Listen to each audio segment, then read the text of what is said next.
আপোনালোকে শ্ৰৱণ কৰি আছে শ্ৰীমদ ভাগৱতৰ দশম স্কন্ধ। দশম স্কন্ধ ভাগৱতৰ হৃদয় বুলি কোৱা হয়। ইয়াত 90টা অধ্যায় আছে। মূল ভাগৱতত 335টা অধ্যায়ৰ দশম স্কন্ধতে কেৱল 90টা অধ্যায়।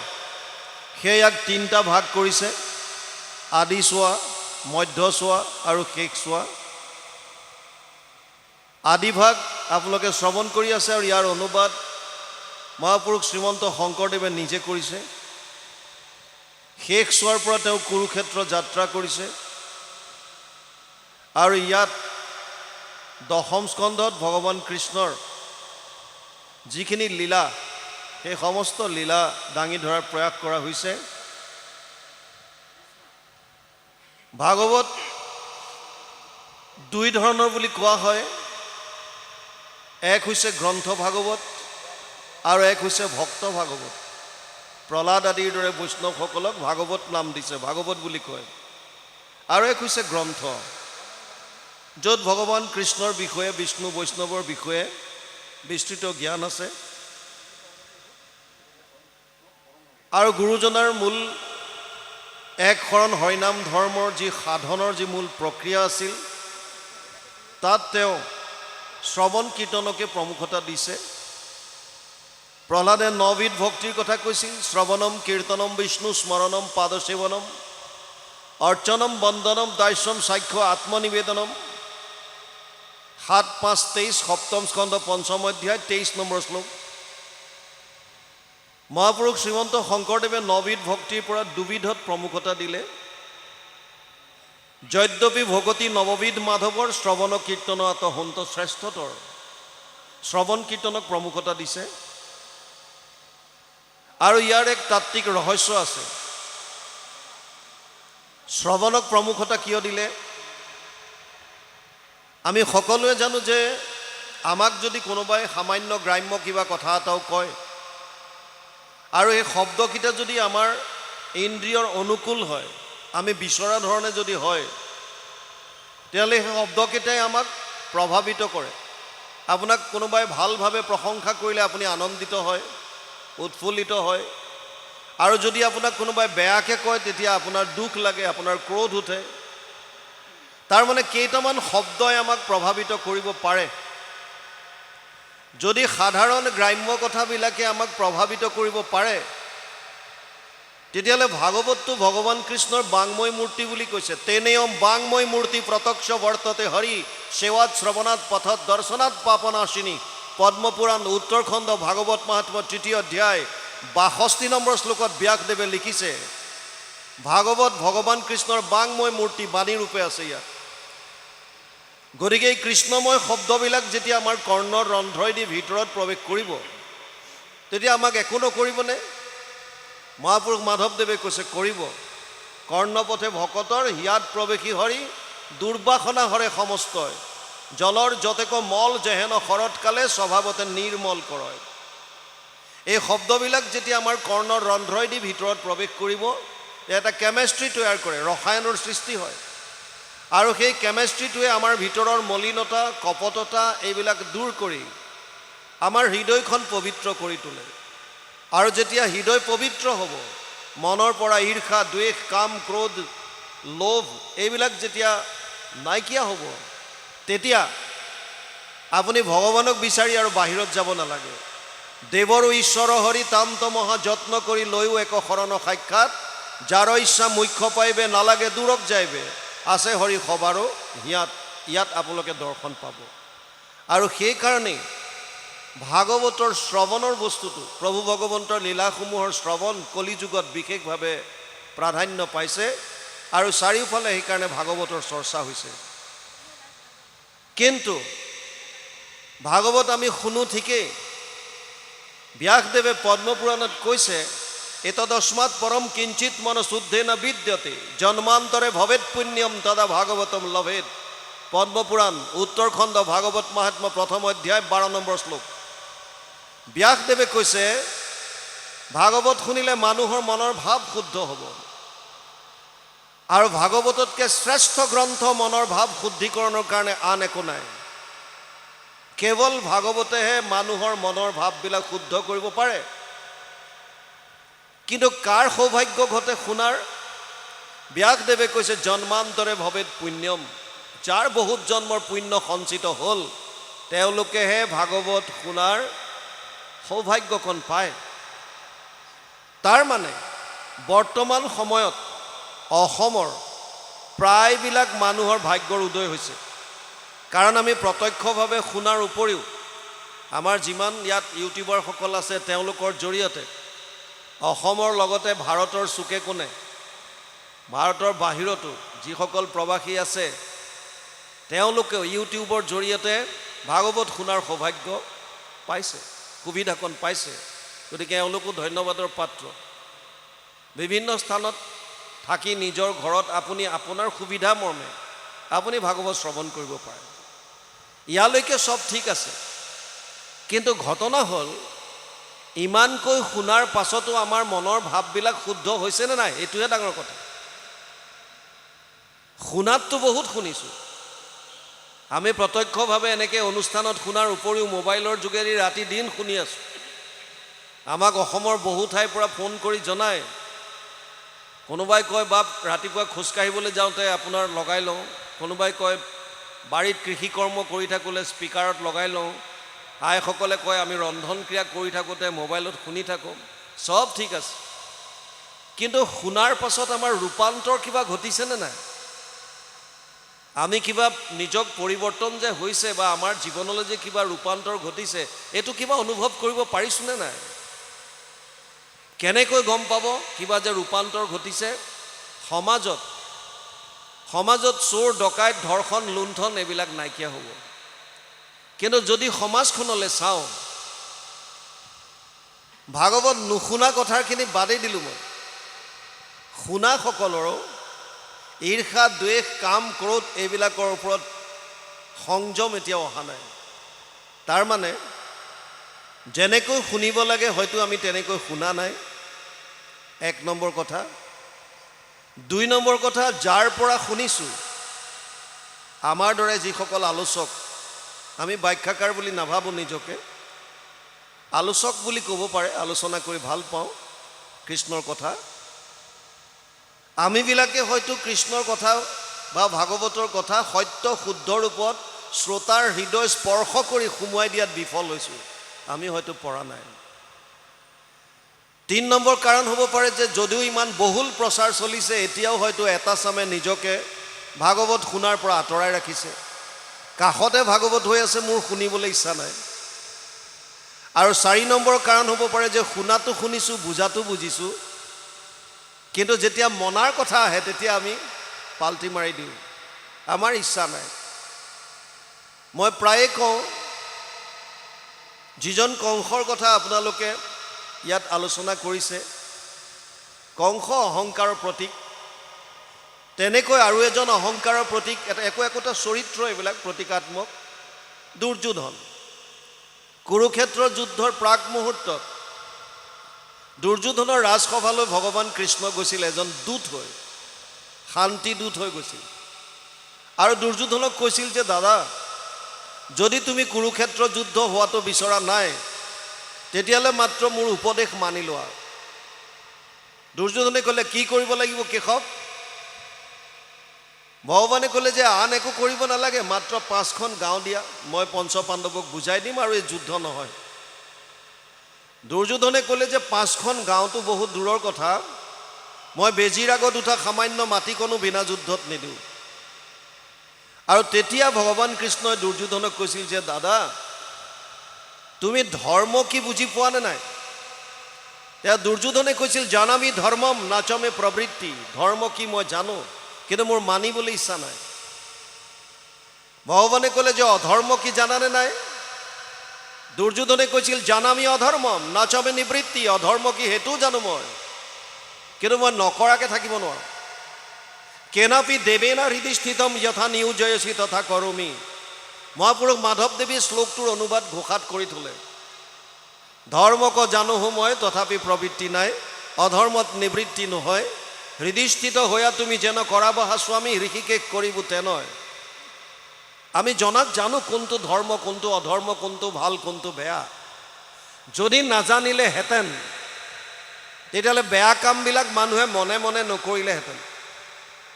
যিমানবিলাক অপকৰ্ম সংসাৰত হৈ আছে, সমাজত হৈ আছে, প্ৰত্যেকবিলাক অপকৰ্ম বা বেয়া কাম মনে মনে হয়, লুকুৱাই লুকুৱাই কৰে। কিয়?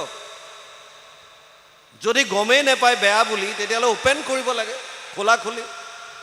কিন্তু খোলা খুলিকে কোনেও নকৰে, মনে মনে কৰে। তাৰ মানে কি? তাৰ মানে আমি জানো যে এইটো বেয়া আৰু মনে মনে কৰিছোঁ। সেইকাৰণে জনাৰ পাছতো আমি তেনেকুৱা কৰি আছোঁ। তাৰ মানে ধৰ্মক জনাটো জানো, কিন্তু তাক মানিবৰ কাৰণে আমাৰ ইচ্ছা নাই। বুজি পাইছেনে? এতিয়া নজনা কথা এটা জানিবৰ বিচৰাটো বেলেগ কথা, জানি পেলাই নমনা কথাটো কেনেকুৱা সমীচীন হ'ব আপোনালোকে ভাবক। তথাপিও গুৰুজনাই কৈছিল যে বাৰে বাৰে শ্ৰৱণ কৰিলে হয়তো কেতিয়াবা কাৰোবাৰ অকণমান হ'লেও এটা চেঞ্জ আহিব পাৰে।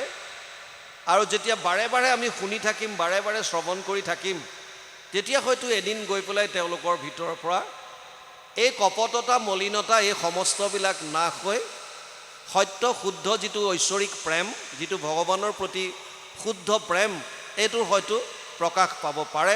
সেইকাৰণে শ্ৰৱণক প্ৰমুখতা দিছে। ভাগৱত আৰম্ভ হৈছে নৈমিষাৰণ্যত। আমি সকলোৱে জানো 28,000 ঋষিমুনি একত্ৰিত হৈছে। ভাগৱতৰ মূল প্ৰশ্নটো বুজি লওক। য'ত যিমান যি কথা শুনিছোঁ তাৰ মূল লক্ষ্যটো কি? প্ৰশ্নকেইটা বুজি ল'লে আপোনালোকে তাৰ অৰ্থবিলাক গৈ লাষ্টত গম পাব। 28,000 ঋষিক প্ৰতিনিধিত্ব কৰিছে শৌনকে। শৌনক কোন?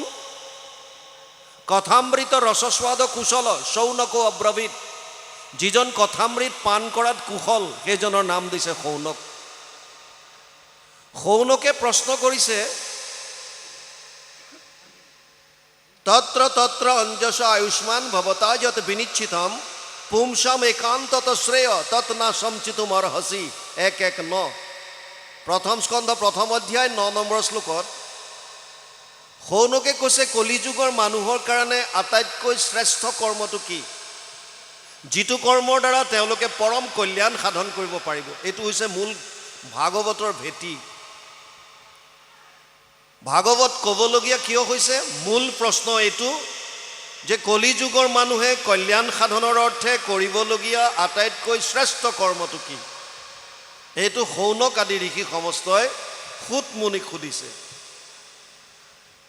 উত্তৰ দিয়াৰ আগতে খালি শৌনকে কৈছে যে হে সুত মুনি, তুমি যিকোনো উপায় দিলে কলিযুগৰ মানুহে অৱলম্বন কৰিব নোৱাৰিব। কিয়? 8টা বস্তু কলিযুগত হ্ৰাস পাব। ততচ্চ অনুদিনম ধৰ্মম সত্যম শৌচম ক্ষমা দয়া কালেন বলেন ৰাজন নংসতি আয়ু বলম স্মৃতি। 12:2-1 দ্বাদশ স্কন্ধ 2য় অধ্যায় 1ম শ্লোক ভাগৱত। 8টা বস্তু কমিব কলিযুগৰ মানুহৰ: ধৰ্ম, সত্য, শৌচ, ক্ষমা, দয়া, আয়ুস, বল, স্মৃতি। আমাৰ আয়ুস কমিব, শাৰীৰিক বল কমিব, স্মৃতি শক্তি হ্ৰাস পাব। তেতিয়া আমাৰ কাৰণে উপযুক্ত, কলিযুগৰ মানুহৰ কাৰণে উপযুক্ত উপায় বিচাৰিছে। যদি সুত মুনিয়ে ক'লেহেঁতেন যে ঠিক আছে, যদি কোনোবাই কল্যাণ সাধিব বিচাৰিছে 1000 বছৰ তপস্যা কৰক, কলিযুগৰ মানুহৰ কাৰণে এইটো সম্ভৱ নহয়। কিয়? ইমান দিন জীয়াই নাথাকে। সেইকাৰণে শৌনকে প্ৰথমে কৈছে, হে সুত মুনি, প্ৰায়েনা অলপায়ুষ সভ্য কলৌ অস্মিন যুগে জনা মন্দ সুমন্দ মতয়ো মন্দীয় ভাগ্য হি উপদ্ৰতা। 1:1-10 প্ৰথম স্কন্ধ প্ৰথম অধ্যায় 10 নম্বৰ শ্লোক ভাগৱত। তাত কৈছে, হে সুত মুনি, কলিযুগৰ মানুহৰ আয়ুস কম, প্ৰায়েনা অলপায়ুষ। কিমান আয়ুস? 100 বছৰ। প্ৰহ্লাদে আকৌ ইয়াৰ ব্ৰেকআপ দিছে। পুৰুষৰ আয়ুস 100 বৰিষ সাক্ষাৎ, তাহাৰ অৰ্ধেক যায় বিফলে নিদ্ৰাত। আধাটো শুই থাকোঁতে যায়। 20 বৰিষ যায় বালক ক্ৰীড়াত, আৰু 20 যায় জৰা অৱস্থাত, বৃদ্ধ অৱস্থাত 20 বছৰ। জীৱা অৱশেষ আয়ু থাকয় যুৱাত, সিও কামে ক্ৰোধে লোভে যায় অজ্ঞানত। গতিকে যি 100 বছৰ পাইছোঁ তাকো চাই থাকোঁতে খতম। সেইকাৰণে আটাইতকৈ সহজ উপায় বিচাৰিছে শৌনকে। ক'বলৈ আৰম্ভ কৰিব ধৰিছে সুতে শৌনকে কৈছে ৰ'বা, আৰু এটা কথা বুজি লোৱা, আমাৰ যে 28,000 ঋষি মুনি দেখিছা, এইবিলাক নপঢ়া নুশুনা নহয়। 28 সহস্ৰ ঋষি, বেদত প্ৰধান, গুৰুজনাৰ কলম। 28,000 ঋষি চব বেদত উস্তাদ। গতিকে এওঁলোক নপঢ়া নুশুনাকৈ তোমাৰ ওচৰত অহা নাই যে একো অধ্যয়ন নকৰাকৈ আহিছে উপায় দিয়া, এনেকুৱা নহয়। সমস্যাটো কি? সমস্যা হৈছে ভুৰিনি ভুৰি কৰ্মানি শ্ৰুতব্যানি বিভাগছ। শাস্ত্ৰ বহুত আছে আৰু বিভিন্ন শাস্ত্ৰত বিভিন্ন মত দিছে। সমস্যাটো তাত। আপোনালোকে জানি আচৰিত হ'ব, বেলেগ সম্প্ৰদায়বিলাকলৈ যদি চাই তেতিয়াহ'লে ধৰ্মগ্ৰন্থ এখন বা দুখন। যদি মুছলমানক চাই সোধে আপোনালোকৰ ধৰ্মগ্ৰন্থ কি, ক'ব এখন কোৰাণ। খ্ৰীষ্টিয়ানক যদি সোধে তোমালোকৰ ধৰ্মগ্ৰন্থ কি, ক'ব বাইবেল।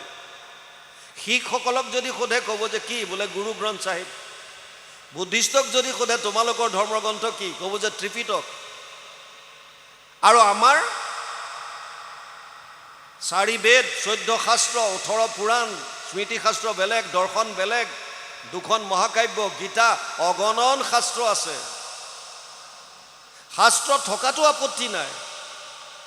ডাঙৰ কথা হৈছে এখনৰ লগত এখনৰ মিল নাই। বুজি পাইছে নাই? সমস্যাটো তাত হৈছে এখন শাস্ত্ৰৰ লগত আনখনৰ মিল নাই। ক'ৰবাত কৈছে কল্যাণ কৰিবৰ কাৰণে যাগ যজ্ঞ পূজা পাতল কৰা। যিসকলৰ হাতত সেইখন গ্ৰন্থ পৰিছে তেওঁলোকে তেনেকৈ কৰি আছে, আপুনি মই নিন্দা কৰিবলৈ কোন?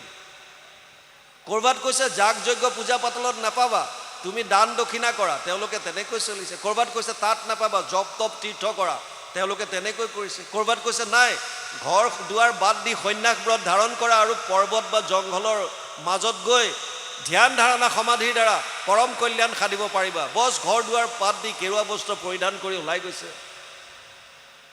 আপুনি কাকো নিন্দা কৰিব নোৱাৰে। যেতিয়ালৈকে শাস্ত্ৰৰ উত্তম গীতা ভাগৱত মানুহে অধ্যয়ন নকৰে তেতিয়ালৈকে জীৱনৰ আচল মাৰ্গ পোৱাটো ইমান সম্ভৱ নহয়। মাধৱ পুৰুষকে চাওক, তেওঁ শাস্ত্ৰত পণ্ডিত আছিল। যেতিয়ালৈকে গুৰুজনাক লগ পোৱা নাই তেওঁতো এয়া কামতে ব্যস্ত আছিল। আনকি মাকৰ নৰিয়াৰ পৰা সুস্থ হ'বৰ কাৰণে পাঠা ছাগলী আগবঢ়াইছে বলি দিবৰ কাৰণে। গুৰুজনাক লগ পোৱাৰ পাছত যেতিয়া গুৰুজনাই ভাগৱতৰ তত্ত্ব বুজাই দিলে, যথা তৰুৰ মূলে নিচেচানে ন তৃপ্যন্তি তদ স্কন্দ ভুজ উপশাখা প্ৰাণোপহাৰাচ্য যথেন্দ্ৰিয়ানম তথা সৰ্ব অৰ্চনম অচ্যুতেজ্য। 4:31-14 চতুৰ্থ স্কন্ধ 31 নম্বৰ অধ্যায় 14 নম্বৰ শ্লোক যেতিয়া বুজাই দিলে, বৃক্ষৰ মূলত যদি দেও আনি জল, ত্ৰিপিটি হুৱন্ত তাৰ পত্ৰ পুষ্প ফল, ডালে পাতে সিঞ্চে যদি মূলত নেদয়, কদাচিতো ডালে পাতে ত্ৰিপিটি নহয়। ভোকাতুৰ নৰে যদি অন্নক ভুঞ্জয়, ইন্দ্ৰিয়ৰ প্ৰীতি তাৰ সাধে আতিশয়, ভোজন বিহীনে পিন্ধে বস্ত্ৰ অলংকাৰ, ইন্দ্ৰিয়ৰ একো প্ৰীতি নসাধ হয় তাৰ। গুৰুজনাই ক'লে কৃষ্ণক পুজিলে পূজা সমস্তৰে হয়, পৃথকে পুজিলে পূজা কেহু নলয়। বছ লগে লগে মহাপুৰুষ মাধৱদেৱ শৰণাগতি হ'ল। গুৰুজনাক আধ্যাত্মিক গুৰু হিচাপে গ্ৰহণ কৰিলে আৰু সেইদিনাৰ পাছত তেওঁ পাছলৈ ঘূৰি চোৱা নাই। কিন্তু তাৰ আগলৈকে বিভিন্ন শাস্ত্ৰ পঢ়িছে, শাস্ত্ৰত পণ্ডিতো হয়, কিন্তু তেওঁ তেওঁৰ মতে চলি আছিল। আৰু সেইকাৰণে শৌনকে ভাগৱতৰ প্ৰথমতেই সুতমুনিক ক'লে ভুৰিনি ভুৰি কৰ্মানি শ্ৰুতব্যানি বিভাগছ অত সাধু অত্ৰ যত সাৰম সমুদ্ধৃত্য মনীষয়া মাম ব্ৰুহি শ্ৰদ্ধাননম যেন আত্মা সম্প্ৰসিদ্ধতি। 1:11 প্ৰথম স্কন্ধ প্ৰথম অধ্যায় 11 নম্বৰ শ্লোকত শৌনকে কৈছে, হে সুতমুনি, শাস্ত্ৰ বহুত আছে আৰু বিভিন্ন শাস্ত্ৰত বিভিন্ন মত দিছে।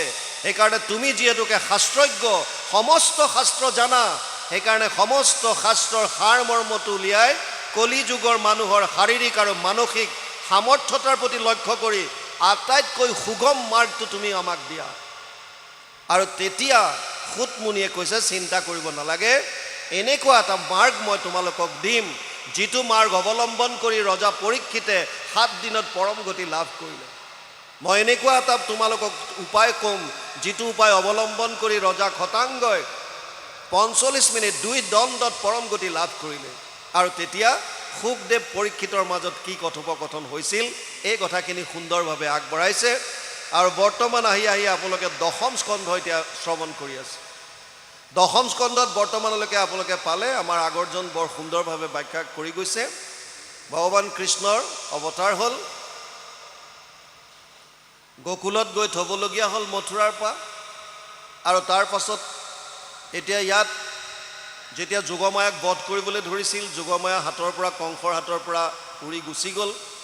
আৰু যোগমায়াই যেতিয়া ক'লে যে তোক যিজনে বধ কৰিব সেইজনে ইতিমধ্যে জন্ম লৈছে, তাৰ পাছত কংসৰ মনলৈ অনুতাপ ভাৱ আহিছে, আৰু তেতিয়া তেওঁ এতিয়া নিজৰ ভনীয়েকক কৈছে, তোমাষাৰ 6 তনয় মাৰিলোঁ অধৰ্ম একো নাচায়, যেহেন ৰাক্ষসে একোৱে নাচাৱে আপোন পৰকো খায়, তুমি খব আৰু অনুতাপেৰা পুত্ৰ মৃতক পুত্ৰক প্ৰতি, চিৰকাল প্ৰাণী একত্ৰে নাথাকৈ বিষম দৈৱৰ গতি। কংসই ভনীয়েকক বুজাইছে যে মই মোৰ নিজৰ জীৱনটো বচাবৰ কাৰণে ৰাক্ষসৰ দৰে মোৰ নিজৰ তোমাৰ 6টা তনয় মই মাৰি দিলোঁ, কিন্তু এতিয়া মই গম পাইছোঁ আচলতে যি হয় চব এয়া একোটা দেৱৰ বিষম গতি। আমি যদিও বেলেগক দোষাৰোপ কৰোঁ যে অমুকৰ কাৰণে মোৰ এনেকুৱা হ'ল, অমুকৰ কাৰণে মই আজি এনেকুৱা পাবলগীয়া হৈছে, অমুকৰ কাৰণে মই চাকৰিটো নাপালোঁ, অমুকে মোক পোৱা ঘৰটো আজি নিদিলে, এয়া চব একোটা অজুহাত। আচলতে আপোনাৰ জীৱনত যিমান যি ঘটনা ঘটে, প্ৰত্যেকটো ঘটনাৰ দায়ী আপুনি, এই কথাটো আপুনি মানি লওক বা নলওক। অনিষ্টম ইষ্টম মিশ্ৰম ত্ৰিবিধা কৰ্মনা ফলম ভৱতি ত্যাগিনাম প্ৰত্য নাতু সন্ন্যাসিনা ক্বচিত। অষ্টাদশ অধ্যায় 12 নম্বৰ শ্লোক গীতাত ভগৱান কৃষ্ণই অৰ্জুনক কৈছে, হে অৰ্জুন, প্ৰত্যেকটো কৰ্মৰ 3 ধৰণৰ ফল আছে, হয়তো ভাল হ'ব, ইষ্টম হয়তো বেয়া হ'ব, অনিষ্টম হয়তো মিশ্ৰিত হ'ব, ভাল বেয়াৰ মিশ্ৰণ, পাপ পুণ্যৰ মিশ্ৰণ। এই 3 ধৰণৰ ফল আমি জীৱনত ভোগ কৰিব লাগে। হয়তো এই জীৱনৰ কৰ্মফল এই জীৱনতে পাব পাৰে, বা আমাৰ সনাতন বা হিন্দু ধৰ্মত যিহেতুকে পুনৰ জন্মৰ কথা আছে বিশ্বাস আমি কৰোঁ, সেইকাৰণে 100 বছৰ 100টা জন্মৰ পাছত হ'লেও আপুনি আপোনাৰ কৰ্মফল ভোগ কৰিব লাগিব। আৰু যিটো কৰ্মফল ভোগ কৰিবৰ কাৰণে আমি এই জন্মলৈ লৈ আহোঁ সেইটোক প্ৰাৰব্ধ বুলি কৈছে।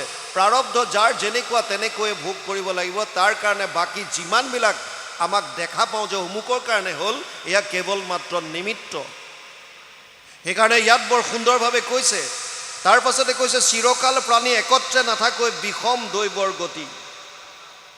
আমি পৰিয়াল পৰিজন যেতিয়া আমাৰ একেলগে থাকিম, বহু বছৰ থাকিম, চিৰদিন থাকিম এনেকুৱা লাগে, কিন্তু যাৰ আয়ুষত যিমান চাউল লৈ আহিছে, প্ৰাৰব্ধত যাৰ যিমান দিন লৈ আহিছে, সি সিমান দিনৰ পিছত যাবই লাগিব, তাৰ কোনো বিকল্প ব্যৱস্থা নাই। কাহিনীটো তেনেকুৱা, যেনেকৈ আপুনি ক'ৰবাত যাবৰ কাৰণে, ধৰি লওক আপুনি ইয়াৰ পৰা দিল্লী যাব, দিল্লী যোৱাৰ কাৰণে যেনিবা আপুনি ট্ৰেইনত যাব, দিল্লীলৈ ট্ৰেইনত যাবৰ কাৰণে আপুনি আগতে টিকেটটো বুক কৰিব লাগে। আপুনি টিকেট এটা কাটিলে, টিকেট আপুনি হয়তো স্লিপাৰ কোচ কৰিব পাৰে, জেনেৰেল কোচ কৰিব পাৰে, বা AC ফাৰ্ষ্ট ছেকেণ্ড থাৰ্ড য'তে হোক আপুনি কাটিব। আৰু আপোনাৰ যিটো টিকেট, তাত যদি আপুনি AC 3 টায়াৰ বা 2 টায়াৰত কাটিছে, আপুনি নিজৰ টিকেটটো অনুযায়ী গৈ পেলাই ট্ৰেইনত এণ্টাৰ কৰিব, সোমাব আৰু নিজৰ ছিটত বহিব। আপুনি বহাৰ লগে লগে দেখা পাব হয়তো তাত আগৰে পৰা 2জনমান যাত্ৰী আছে, বা আপুনি যোৱাৰ পাছত AC 3 টায়াৰ হ'লে 8টা ছিট আছে এটা কম্পাৰ্টমেণ্টত, গতিকে 8জন ব্যক্তি তাত বহিব। আৰু আপোনালোক যোৱা আৰম্ভ কৰিছে, চিনাকি হ'ল ইজনৰ সিজনৰ লগত, আৰু এটা পৰিয়ালৰ নিচিনা লাগিল। খাওঁতে খুওঁতে চব একেলগে আছে, বিৰাট আনন্দ পাইছে, একেলগে গৈ আছে, আটাইকেইজনৰ মন মিলিছে। কিন্তু এটা নিৰ্ঘাত সত্য আছে যে প্ৰত্যেকজন ব্যক্তিয়ে নিজৰ নিজৰ সুকীয়া সুকীয়া টিকেট লৈ আহিছে। যাৰ যলৈকে টিকেট আছে সি তাত নামিবই লাগিব, ইয়াৰ কোনো বিকল্প নাই। আপুনি নানামো বুলি ক'লেও টিটিয়ে আপোনাক তাৰ পৰা ধাক্কা মাৰি হ'লেও নমাই দিব। সেইটোৱে হৈছে প্ৰাৰব্ধ। আমি যিটো সময় লৈ আহিছোঁ সেইটোত আমি এই সংসাৰ এৰিবই লাগিব, তাৰ গতি নাই।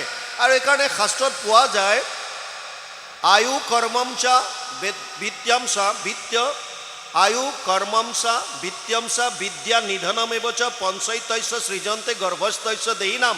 5টা বস্তু মাতৃৰ গৰ্ভত থাকোঁতে সন্তানৰ চূড়ান্ত হৈ যায়। আয়ুষ, কিমান দিন জীয়াই থাকিব, কৰ্ম কেনেকুৱা হ'ব, বিদ্যা কেনেকুৱা হ'ব, টকা পইচা কিমান হ'ব, আৰু একজেক্টলি মৃত্যু কোনদিনা কেনেকৈ হ'ব, এই আটাইবিলাক কথা মাকৰ গৰ্ভত সন্তান থাকোঁতে ফাইনেল হয় বুলি কয়। কাৰণটো কি? কাৰণ হৈছে আমি যিটো ভোগ কৰিবৰ কাৰণে আমি কৰি থৈ অহা কৰ্মফল লৈ আহোঁ, সেই বস্তুটোৱে আমি ইয়াত ভোগ কৰিব লাগে, সেইটোকে প্ৰাৰব্ধ বুলি কয়। ইয়াৰ পৰা হাত সাৰিব আজিলৈকে কোনো পৰা নাই, ভৱিষ্যতেও নোৱাৰে। অভিমন্যুৰ মামা ভগৱান কৃষ্ণৰ ভাগিনীয়েক অভিমন্যু, তথাপিও হাত সাৰিব পৰা নাই, বচাব পৰা নাই। কিয়? এইটো প্ৰকৃতিৰ নিয়ম।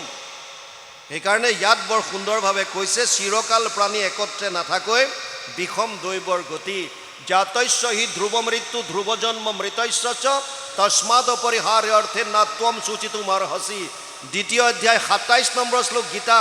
ভগৱান কৃষ্ণই অৰ্জুনক কৈছে, হে অৰ্জুন, জন্ম ল'লে মৃত্যু নিশ্চিত আৰু মৃত্যু হ'লে পুনৰ জন্ম নিশ্চিত। ইয়াৰ পৰা হাত সাৰিব নোৱাৰা, সেইকাৰণে তাক লৈ শোক কৰিব নালাগে। পঞ্চভূতি দেহ ইহে নষ্ট হৈ আত্মাৰ মৰণ নাই, হেন বিমৰিষি কৰৈ যিটো প্ৰাণী নথাকৈ শোকৰ ঠাই। বৰ সুন্দৰ কথা কংসই কৈছে। পঞ্চভূতি দেহা, পঞ্চভূত মানে ক্ষিতি, জল, তেজ, বায়ু, আকাশ। যদিও আমি কওঁ যে ক্ষিতি মানে পৃথিৱী, পৃথিৱী মানে পৃথিৱী এইখন এই মাটিৰ কথা বা তেনেকুৱা এটা বস্তু বুজোৱা নাই। পঞ্চভূতত যিটো আমাৰ শৰীৰত যিখিনি চলিড আছে, যেনেকৈ লিকুইড এটা অৱস্থা আছে, জুলীয় এটা অৱস্থা আছে, তেনেকৈ আমাৰ শৰীৰত যিমানবিলাক মাংস, মেদ, এনেকুৱা যিমান বস্তু আছে, এইখিনি ক্ষিতি বুজাইছে। ইয়াত তেজ বা পানী যিমানখিনি শৰীৰত আছে, সেইখিনিক জল বুজাইছে। ইয়াত যিটো অগ্নিতত্ত্ব আছে, জঠৰ অগ্নি, যিটোৱে আমাক ভোজন চোজন কৰিলে হজম কৰে, সেইটোক অগ্নি বুজাইছে। ইয়াত যিখিনি স্পেচ খালী আছে, সেইখিনি আকাশ তত্ত্ব বুজাইছে। যিটো আমি প্ৰাণ, আমি বায়ু লওঁ, সেইটো বায়ু তত্ত্ব বুজাইছে।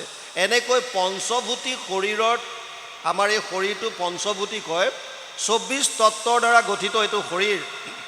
এই শৰীৰটোহে মৃত্যু আছে। ৬টা ইয়াৰ বিকাৰ আছে।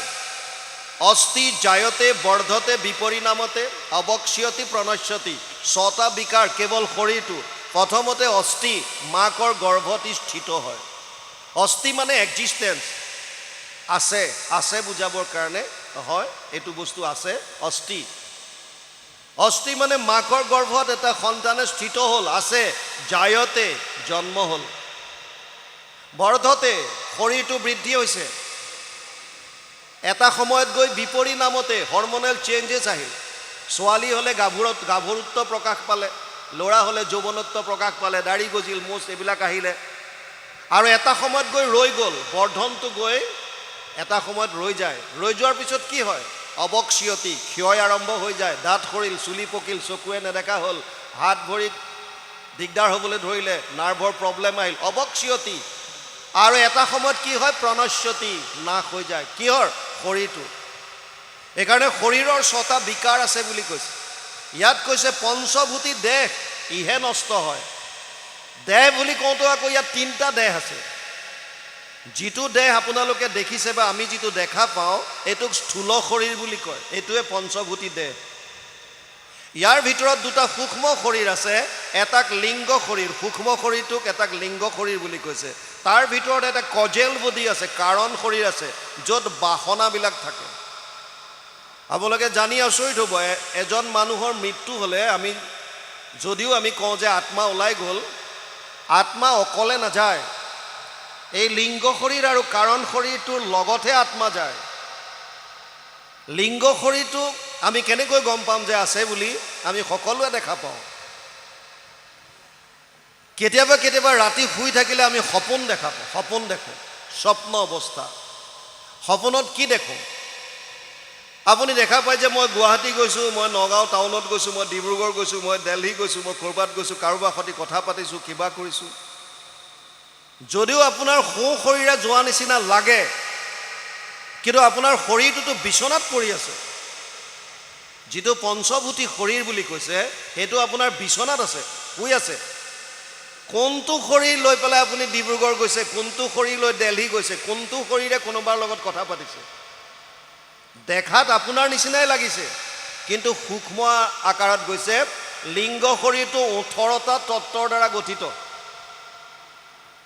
5 জ্ঞানেন্দ্ৰিয় সূক্ষ্ম অৱস্থাত, 5 কৰ্মেন্দ্ৰিয় সূক্ষ্ম অৱস্থাত, 5 প্ৰাণ, মন, বুদ্ধি, অহংকাৰ, এই 18টা তত্ত্ব মিলি পেলাই যিটো শৰীৰ হৈছে তাক লিংগ শৰীৰ বুলি কয়। লিংগ শৰীৰৰ মৰণ তেতিয়ালৈকে নাই যেতিয়ালৈকে আমি এই সংসাৰ চক্ৰত ভ্ৰমণ কৰি থাকিব লাগে। যিদিনাই লিংগ শৰীৰ নষ্ট হ'ল সেইদিনাই গম পালে যে সেইটো জীৱই মুক্তি পালে। লিংগ শৰীৰ যেতিয়াই বাৰ্ষ্ট হ'ব, নষ্ট হ'ব, ই আৰু আহিবলগীয়া নাথাকে। সেইকাৰণে ইয়াত কৈছে যে পঞ্চভূতি শৰীৰটোহে নষ্ট হয়, পঞ্চভূতি দেহ ইহে নষ্ট হয়। আৰু এই পঞ্চভূতি শৰীৰটোক যোনে চৈতন্য কৰি ৰাখিছে, যাক আমি আত্মা বুলি কওঁ, সেই আত্মাৰ মৰণ নাই।